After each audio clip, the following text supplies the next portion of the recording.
The first and most important thing to understand is that science has developed new findings for us that we can potentially use for policy. So behavioural science in the last 2 or 3 decades has really changed our understanding of how human beings make decisions. And what we've primarily realised is that how we make decisions is strongly context dependent. If we change the context, people change their decisions, even when presented with the same kind of decision. So decisions can be quite strongly influenced by that context, by how they perceive the information that's provided, by the framework within which the decision is presented, by what memories it stirs in people as they try to make the kind of decisions they make, and also by how they perceive other people have made the same kind of decision. So all of the signals that we get in the context in which we make decisions can have quite strong influences on the decisions that we actually make. Now what nudge is all about is trying to use that science to influence decisions, to try and make the decisions better. Behavioral economics starts from the assumption that we often aren't as smart as we think we are. So if you think of your last New Year's resolutions, then you will realize that all the things that you thought you would do, you don't always accomplish. One of those things might be that you go to the gym more regularly, and sometimes you don't follow through with those kind of objectives.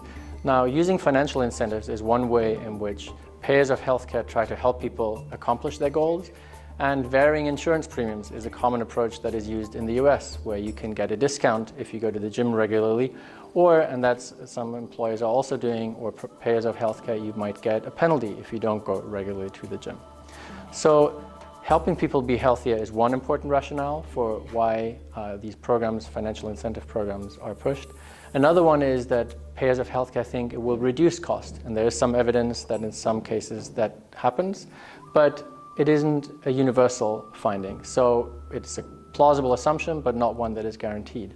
A further reason why payers of healthcare use variations in premiums is because they want to attract healthy people to their health plans. Now, that can be a good thing, but it's not a good thing if the unhealthy people find it then more difficult to get affordable insurance. And a fourth reason is that there are often moral grounds that drive incentive programs, where people are saying, I think you should be paying more for your health insurance because you are smoking and you're not exercising enough, and I don't want to pay for those healthcare costs. So we have these 4 rationales that drive financial incentives that are used to structure health insurance differently, a very common approach, and especially in the US, but also in countries like Germany.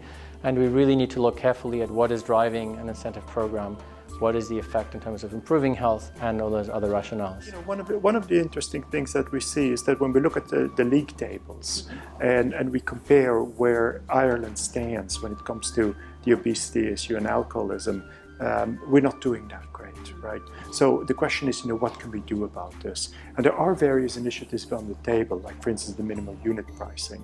Now, minimal unit pricing was immediately challenged by the Scottish Whisky Association when Scotland tried to do it, and it's gone through various courts, and now it's in the European Court of Justice. So it'll be interesting to see whether we can actually have this as a measure. But I think one needs to think much more broadly about this. One needs to think about soft policies here. There are policies that are different from banning and taxing and pricing. Is there something like that? And now I think one of the things that one of the key terms in this debate is this issue of choice architecture, right? So what's the choice architecture of, let's say, alcohol? Well, it's the pub. What is happening in the pub? So by making just a couple of little changes, the availability of non-alcoholic beer on tap, the availability of low-alcohol beer on tap, changing the time of payment such that you counteract the rounds culture, those kind of things could make a difference without having to do anything in the way of pricing, taxation, and so on. Now, that's not to say that we shouldn't go the route of minimum unit pricing, taxation, and so on, but we could do that as well as do some other nudge-like policies, changing the choice architecture. Basic health insurance in the Netherlands is a public health insurance, and there is debate going on about the question whether people who practice unhealthy lifestyles should pay for the financial consequences of that. The reason why we started with analyzing solidarity in this debate is that you see that on the one hand people argue in favor of differentiating premiums according to lifestyle based on solidarity, and on the other hand people argue against lifestyle differentiation also based on solidarity. So you can see that there is a lot of confusion of speech, because solidarity is a very difficult term and a lot of meanings are attached to it, and they are also contradictory.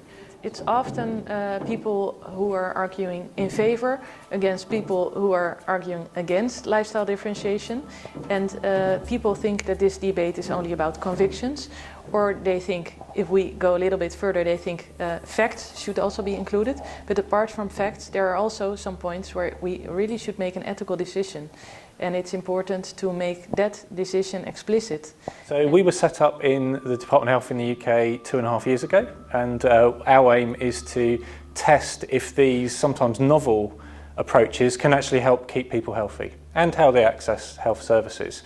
So what we've been doing over that first 2.5 years is running in a whole range of areas, from encouraging patients to attend their hospital appointments, to keeping people healthy or protecting antibiotics, running trials to see whether these behavioural insights nudge approaches can be effective. And what we've found over that time is that, yeah, they really can be, and they can often be really cheap and easy to apply.